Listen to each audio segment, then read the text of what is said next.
Olá pessoal, vou estar apresentando para vocês mais um trabalho que eu fiz.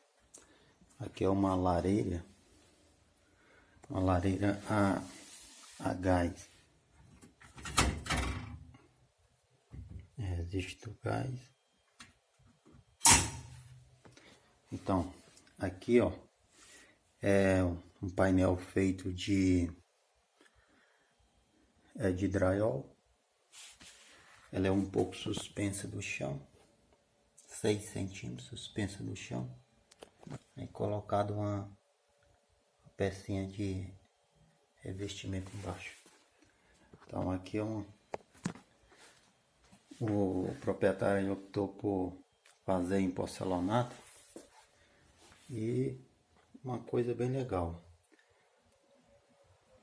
aonde você não vai encontrar nenhum tipo de granito para ficar com este brilho, com esse acabamento, não vai conseguir.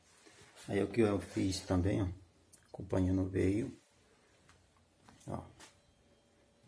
O interessante desse tipo de trabalho, você tem que fazer isso aqui, ó, acompanhar veio certinho, ó, aí fica legal. Se não fizer isso, mata. Aqui é uma caixinha, ó, aí acompanha.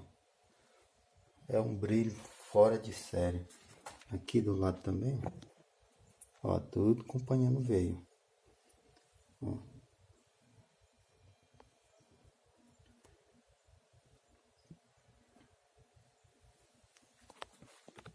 Corte 45. Ó. Lateral.